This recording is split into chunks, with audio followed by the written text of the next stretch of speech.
ahead and hit the menu. And we will get back to, let's go back to the very first menu here, which is quality. Now for me, quality is always going to be the top quality. You have here you have your large JPEG is what I typically shoot in. You have other medium, and so the more you go to these lesser compressions, it gives you a smaller file size. Basically, you're going to get more pictures on the card, but you're not getting the best quality. So if you're trying to blur it up to your larger 16 by 20, of course it has something to do with the megapixels of the camera. As you can see, this is a 21 megapixel camera. It has here 21 megs, so you're getting a pretty large file to where you can do some larger prints, 24 by 30, 30 by 40 print size.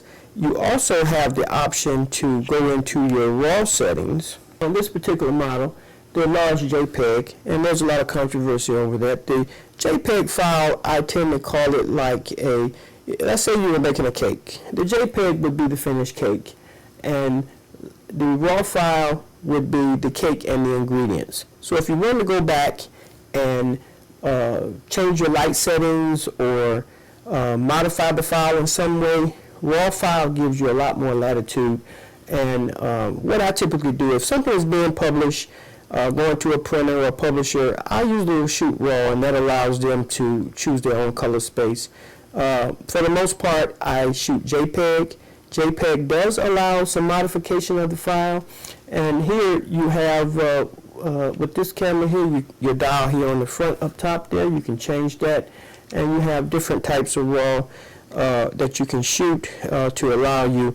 This particular RAW setting here gives you a full RAW, and like in the JPEG, it allows you to choose a smaller RAW file so that you don't fill the card up as fast. The RAW files do take up a lot more space when you're downloading, and in some cases it can be a proprietary file, meaning you need some special software. If you're not using the software of the manufacturer, you could use a program like Photoshop or some program like that to download and modify that RAW file. As we leave your quality setting, we'll go over, you can see some of the other menus here, which are pretty much personal preferences to some things regarding the camera. Not really much. You have your sensor clean, of course, and format. When you want to format the card, I do recommend formatting the card periodically. That will keep the card refreshed and prevent any corruption or you're losing your images on there. So going back to this next menu, you see here we have picture styles.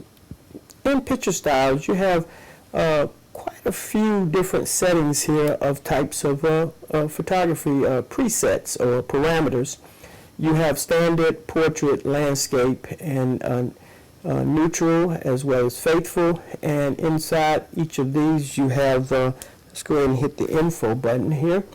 You have some options here where you can go in and tweak these. You have sharpness, contrast, and saturation, where you can go in and set those.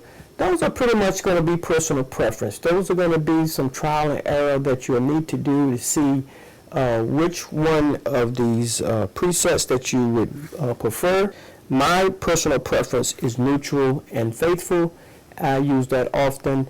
And then if I want to tweak it or make it, give it a little more saturation, I may use landscape, and then I'll take it in Photoshop and do a little saturation. If you look at some of my images on my website, you will see that they have intense saturation, which I kind of prefer. That's something I like, is just the saturation of the colors.